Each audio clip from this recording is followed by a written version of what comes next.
World History Discussions, Chapter 4, Part 6. We're going to talk about Aryan religion and its evolution over 1,000 years. So the original Aryan religion from about 1500 to about 800 BCE featured the war god Indra that we talked about in our catchy opener.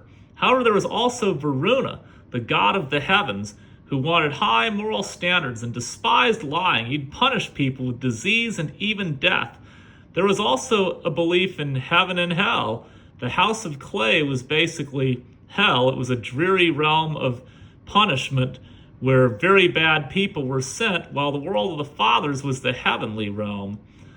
Sounds kind of like when we get into Persia, which is another Indo-European group just to the west of here. In Chapter 7, we'll talk about Zoroastrianism, which involves very similar concepts, and I would argue Zoroastrianism is where a lot of Christianity gets its theology from, much more so than Judaism, but that's a whole other subject for a whole other time.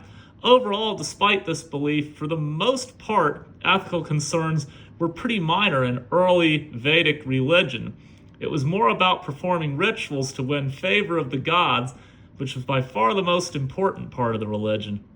This often involved slaughtering thousands of sacrificial animals while drinking soma, the hallucinogenic drink. The Brahmin could often perform 5 sacrifices per day just to get the gods to favor them in military success, large families, long life, and abundant herds of cattle. However, around 800 BCE, Indo-Aryans became dissatisfied with these sacrificial cults of the Vedas, which just felt like mechanical rituals rather than true communication with the gods. And as a result, many Brahmin priests left their villages and went to seek enlightenment as hermits in the Ganges Valley. They attracted disciples and drew inspiration from Dravidian people, such as belief in reincarnation. So that's interesting. When you think of Hinduism, you think of reincarnation, but it was not part of the original Vedic religion. It came from Dravidian beliefs. And again, the Dravidians were the group in southern India that the Indo-Aryans mixed and mingled with and often fought with. In fact, it's possible that, probable even, that Harappa Mohenjo-daro, after it was abandoned, became part of Dravidian India. But anyway, between 800 and 400 BCE, you saw this massive change in Indian religion with the Upanishads being written, which literally means sitting in front of. Disciples would gather before a sage and discuss religious issues. These were written all the way up through 1500 CE, but by far the most important Upanishads were from the late Vedic age of 800 to 400 BCE. And the Upanishads taught that all humans were part of a universal soul called Brahman. The Brahman is eternal, unchanging, and permanent, the only genuine reality.